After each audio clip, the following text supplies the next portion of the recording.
Hola amigos, espero que estéis bien. Je vous souhaite la bienvenue dans cette vidéo espagnole pas à pas. Vous avez peut-être peur de parler espagnol, vous n'osez pas vous lancer, mais savez-vous que c'est normal d'avoir peur? Question, comment transformer sa peur en allié en espagnol? Je vous donne la réponse, plein d'astuces et mon super conseil à la fin de cette vidéo.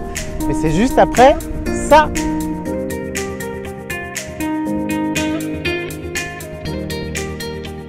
Avant de commencer cette vidéo, je vous rappelle que vous avez la possibilité de télécharger l'e-book Objectif Espagnol, 40 pages de conseils, d'astuces gratuits pour apprendre l'espagnol rapidement. Objectif Espagnol, c'est gratuit, c'est dans les commentaires. Alors avant de commencer, sachez que c'est normal d'avoir peur. C'est la première chose que je vais vous dire dans cette vidéo. C'est tout à fait normal d'avoir peur.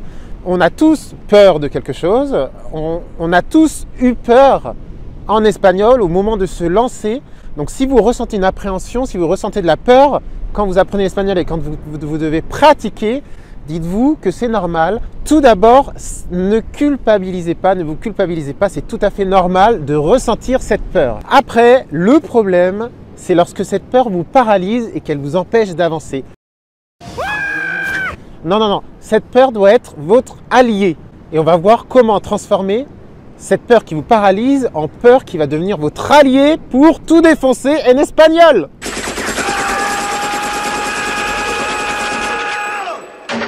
Tout d'abord, si vous avez peur de parler, peur de vous lancer, eh bien je vous conseille très fortement, lorsque vous devez le faire, d'exprimer votre peur. Alors vous n'allez peut-être pas dire « j'ai peur », mais vous pouvez dire « je suis débutant ».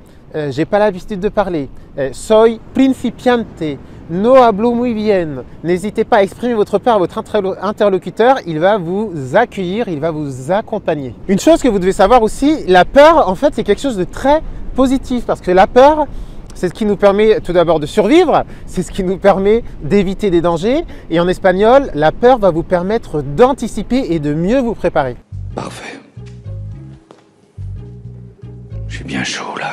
Donc cette peur, c'est très bien qu'elle soit là en espagnol, c'est tout à fait normal au début quand vous devez vous lancer que cette peur soit là. Et il faut qu'elle vous apporte quelque chose de positif, c'est-à-dire, eh bien, elle va vous inciter par exemple à préparer votre vocabulaire quand vous devez aller parler en espagnol. Elle va vous inciter aussi à préparer des questions que vous devez poser si vous devez aller parler en espagnol. Donc cette peur, il faut vraiment la voir comme quelque chose de positif qui va vous permettre d'anticiper et donc pour mieux la maîtriser, pour qu'elle ne vous paralyse pas, il faut anticiper un maximum les moments où vous devez parler en préparant le vocabulaire et les questions. C'est très important de préparer les questions si vous devez aller voir votre voisin pour lui poser des questions ou quelque chose comme ça. Eh bien, préparez bien les questions et ayez une liste de questions dans votre tête, ce qui va vous permettre de maîtriser, de dominer la conversation. Et puis si à un moment donné vous étouffez, vous pouvez lancer votre question que vous avez préparée et vous sentir un peu mieux parce que vous allez sur un domaine que vous connaissez. Et puis quand vous parlez espagnol, cette peur, il faut vous dire un conseil que c'est normal. Je l'ai dit au début de cette vidéo, c'est normal d'avoir peur. C'est tout à fait humain d'avoir peur. Ce serait inhumain de se sentir complètement à la one again. C'est normal d'anticiper. Le souci, c'est quand cette peur vous paralyse, mais ne haïssez pas votre peur. Dites-vous que cette peur, elle est là, elle est saine. C'est bien qu'elle soit là. Mais maintenant, on va voir concrètement comment on peut la dépasser ou comment on peut faire de cette peur notre allié.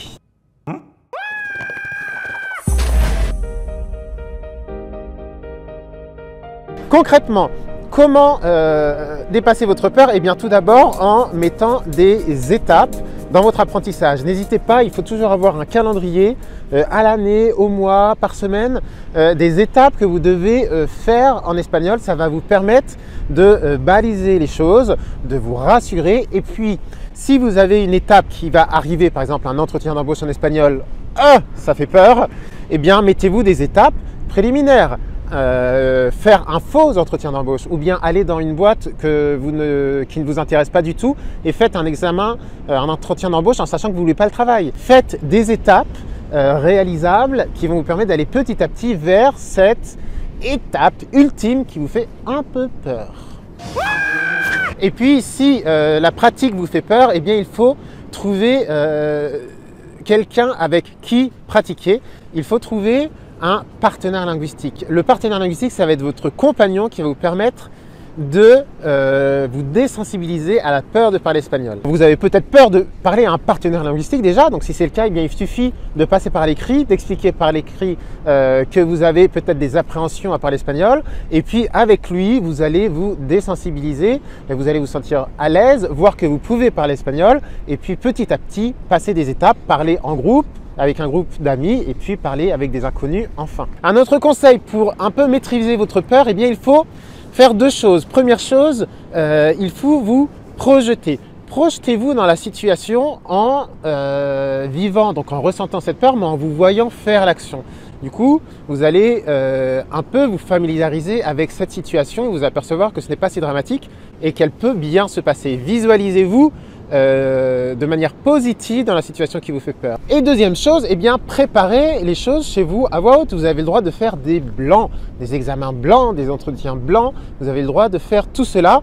Si c'est l'entretien d'embauche qui vous fait peur, eh bien, éteignez votre téléphone, fermez la porte, mettez-vous dans votre chambre et puis faites un jeu de rôle. On en fait en cours des jeux de rôle. Imaginez-vous en train de faire votre entretien, parlez à voix haute à la maison et le fait de vivre cette première situation de manière fictive, eh bien, ça va vous permettre ensuite de vous sentir plus à l'aise quand vous la vivrez réellement. Et puis, mon conseil, the conseil pour les personnes qui éprouvent de la peur, eh bien, alors moi je l'applique pour n'importe quelle peur. Imaginez-vous dans le pire des cas, que peut-il vous arriver? C'est-à-dire, prenez votre situation qui vous fait peur.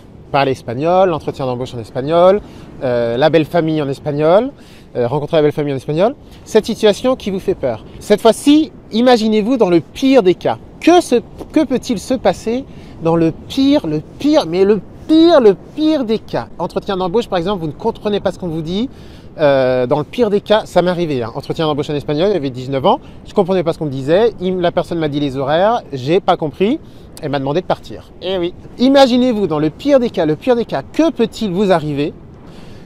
Et vous vous apercevrez, mais vraiment, dans le pire des cas, et vous apercevrez que vous n'irez pas en prison, vous n'allez pas perdre une main, ni une jambe, vous allez être en bonne santé quand même, vous n'allez pas payer d'amende, c'est pas très grave, vous allez peut-être être un peu ridicule, mais je vous assure tout de suite, on va tous être ridicules à des moments différents dans notre vie, ce n'est pas grave. Vous allez vous dire, ouais, en fait, il n'y a pas tant d'enjeux que ça, et vous allez peut-être vous sentir plus soulagé et vous lancer. Alors évidemment, l'une des manières de vaincre sa peur, c'est de pratiquer régulièrement, continuellement, de pratiquer.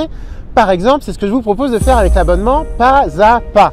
L'abonnement Pas à Pas, c'est un peu comme, c'est le Netflix de l'espagnol. L'abonnement Pas à Pas, c'est ce qui va vous permettre de pratiquer chaque jour et chaque semaine, vous allez recevoir un cours avec de l'audio.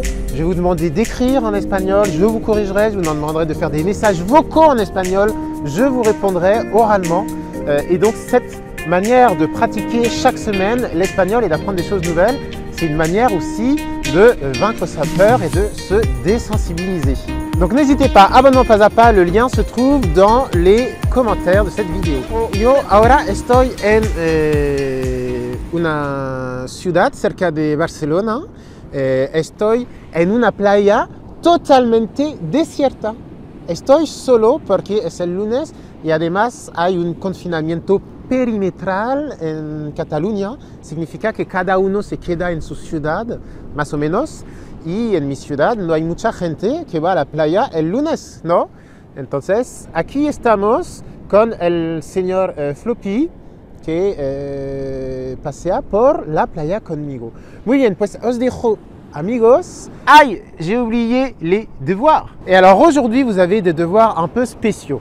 Dans les commentaires de cette vidéo, s'il vous plaît, on va écrire aux personnes qui nous regardent et qui ont peur, qui sont paralysées par leur peur.